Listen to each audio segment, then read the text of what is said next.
Bon donc salut tout le monde, alors aujourd'hui on se retrouve pour une nouvelle vidéo. Donc aujourd'hui ça va être une vidéo qui va parler d'une moto. Donc cette moto c'est un Kawasaki 1100 ZZR C1 de 1991.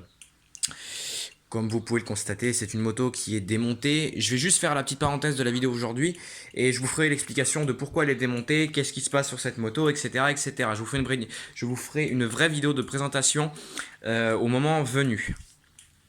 Donc là on entend que ça clignote. C'est le fuel qui est en erreur apparemment. Voilà. Alors rien de bien méchant. Tout simplement parce que tout est démonté. Là, vous voyez, j'ai le Neyman dans les mains. Voilà. Les poignées sont démontées. La partie du guidon, elle est là. Donc ça, c'est les fixations de guidon. Là, j'ai un réservoir. Là, j'ai un deuxième réservoir qui est le réservoir d'origine de la moto, qui est mort. Il a rouillé malheureusement. Vous voyez, il est plein de rouille, il est mort, c'est pourri à l'intérieur, tout est bouffé. Donc du coup, j'ai recommandé un réservoir. Donc du coup, vu qu'il fallait que je commande un réservoir, systématiquement, je devais changer de clé. Donc il comprend le changement de clé, comprend le changement Neyman, et dans un sens, ça tombait bien car moi, mon ancien Neyman était mort. Donc ça comprend l'ancien Neyman qui était mort, le réservoir qui était mort, et du coup, j'ai dû changer cette petite pièce là, le bloc sel. Vous voyez cette petite pièce, on met la clé, je vais vous faire la démonstration en direct. On met la clé ici. Alors, et voilà, et là on ouvre le bloc sel. Voilà, et on peut le bouger manuellement. Mais pas quand la selle est fermée, bien évidemment. Donc cette moto, elle est démontée, donc il manque le réservoir, il manque l'arrière de la moto. J'ai remonté la face avant puisque toute la partie avant de la moto est finie. Vous voyez que là, elle est un peu bouffée parce que malheureusement, je l'ai fait tomber en la déplaçant.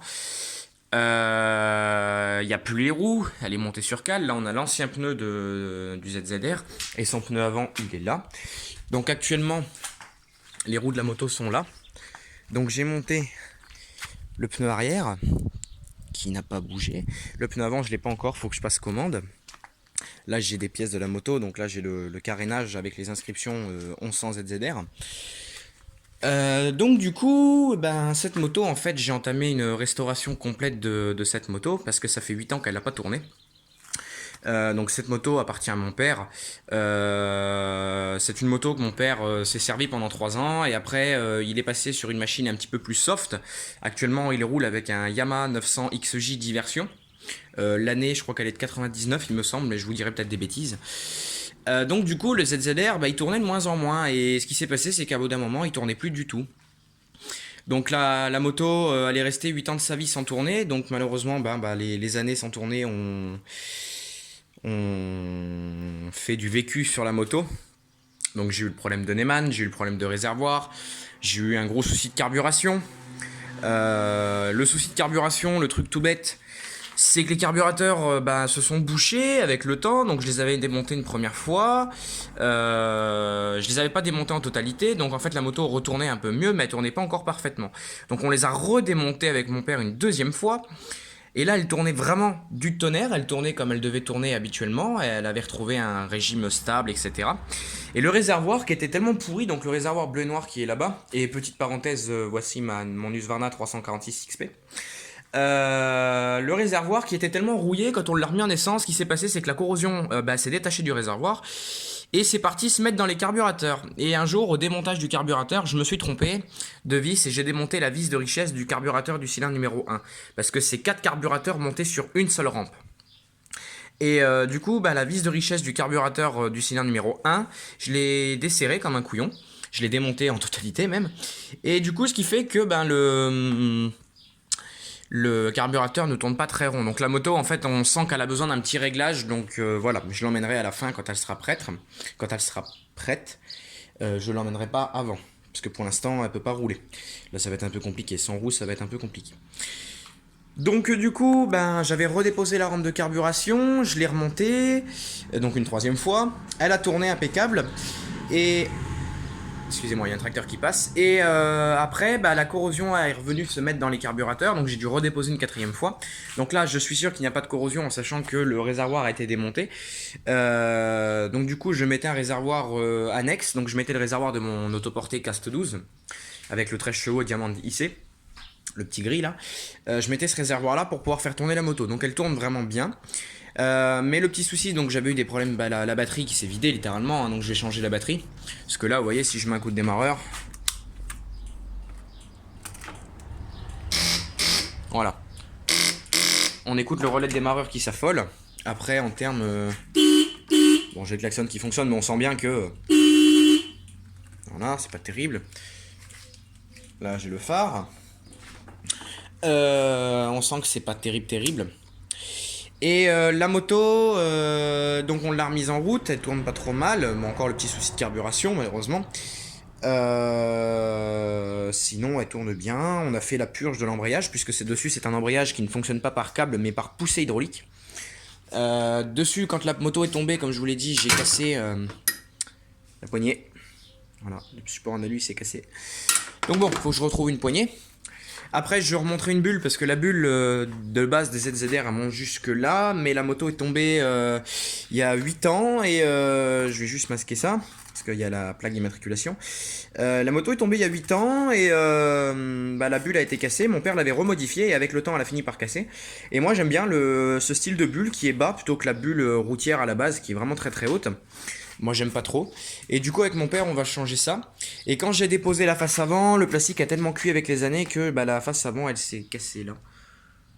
Vous voyez, on y voit bien. Attendez, je vais mettre le flash. Vous voyez, elle est cassée. C'est dommage, mais bon. Je changerai la face avant, je changerai le carénage que je vous ai montré tout à l'heure qui est là. Qui est ici. Je changerai le truc. Oui, il y a ma Sparta aussi qui est là. Donc en gros, bah, j'ai un peu de boulot à faire sur cette machine, j'en ai déjà fait pas mal. Dessus actuellement, donc il y a eu 4 bougies de montée neuve, un filtre à essence neuf, un filtre à air neuf, des durites qui vont être changées. Là, cette durite là, pas besoin de la changer, elle est en bon état, mais l'autre va falloir que je la remplace. Et sinon, bah, changement de réservoir, changement des pneus, donc en neuf aussi les pneus, bien évidemment. Purge de l'embrayage, il va y avoir la purge du frein arrière et du frein avant. Il y a eu la vidange de fait. Vidange du refroidissement et du nettoyage du circuit de refroidissement, ça y a pas fait de mal. Et donc d'après je monterai une batterie dessus, je remonterai l'arrière de la moto et je pourrai commencer à faire des tests un peu plus poussés quand j'aurai un réservoir qui fonctionne bien. Voilà, pour l'instant il n'est pas monté. Donc on peut voir que tout fonctionne, vous voyez que là quand je vais enlever le courant, l'aiguille redescend, donc la moto elle est un peu chaude parce qu'il fait chaud, puis sous le garage il fait chaud. Les clignotants ne s'allument toujours pas. Même quand je fais ça, tout simplement parce que les clignotants arrière ne sont pas reconnectés. Bon, je vais éviter de vider la batterie plus qu'elle n'y est déjà. Donc là, du coup, bah, j'ai plus le guidon, va falloir que je remonte ça. Le Neyman, en fait, vient se fixer sur cette caisse, par cette vis là. Donc c'est une vis exprès, quand on serre le Neyman, la tête de vis s'explose, c'est fait exprès. Bon, moi, ça m'en manquait une déjà. Donc je vais mettre des vis en bout classique, mais je vais mettre du frein filet pour pas qu'on puisse le démonter. Et puis après, bah, je remonterai le guidon, je remonterai... Ah oui, j'ai un plastique aussi qui a changé ici, j'ai des espèces de grandes bavettes qui viennent jusque là, qui sont à changer parce que le plastique a cuit aussi. L'autre côté, ça va, c'est correct. J'ai encore la fixation de compteur à remettre, là, c'est ça qui se balade, mais c'est pris avec les autres morceaux en plastique. Donc voilà, j'ai encore un petit peu de travail sur cette moto, mais c'est vraiment, ça vaut vraiment le coup d'œil. Et je pense qu'une fois qu'elle sera refaite, voilà. Pour l'instant, je la remonte pour déjà la remettre en route officiellement. Et dès qu'elle tournera correctement, qu'elle sera vraiment prête, on redémonte tout officiellement, on sort le moteur, on sort le berceau arrière, on sort la face avant, on sort tout de la moto. Et je ferai une cosmétique complète sur la moto. Voilà. Mais pour l'instant, c'est pas ma priorité. Pour l'instant, je me concentre essentiellement sur la partie mécanique. Dessus, j'ai le keychain à changer. Par exemple, la chaîne est usée. Et keychain, on peut voir que les dents, voilà, elles sont très fines avec le temps. Donc, on remplacera le keychain. Là, j'ai les vis de disques de frein. Là, c'est ceux de l'avant, parce qu'à l'avant, il y a 2 disques et à l'arrière, il n'y en a qu'un. Là, j'ai le carter de protection de chaîne. Donc voilà, autant vous dire que ça prend du temps, il y a du boulot. La béquille centrale à la fin, elle sera démontée. Parce que sur une sportive, je trouve ça un peu dommage de mettre une béquille centrale. Moi, je préfère plus la béquille latérale qui est dépliée. Je trouve ça plus esthétique sur cette moto. Et voilà. Et en sachant que le propriétaire, donc qui est mon père, comme je vous l'ai dit, n'a plus tout à fait la niaque comme avant pour mettre la moto sur la béquille centrale. Ça sert à rien qu'il ait encore ça, donc on lui enlèvera quand la moto aura retrouvé ses roues. Voilà, bon, c'est la petite aparté sur cette moto. En attendant, moi, je vais commencer à remonter un peu deux trois affaires. Remonter le réservoir, la mettre en essence et tenter le démarrage tout à l'heure. On va tenter le démarrage et puis on verra ce que ça donne. Enfin voilà, moi j'espère que sur ce, cette vidéo vous aura plu. Comme d'habitude, n'hésitez pas à vous abonner, partager, commenter et mettre des likes à nos vidéos. Rejoignez-nous sur nos pages Facebook, nous, ça nous fait toujours plaisir. Et je vous dis à la prochaine pour une nouvelle vidéo. Allez, salut tout le monde!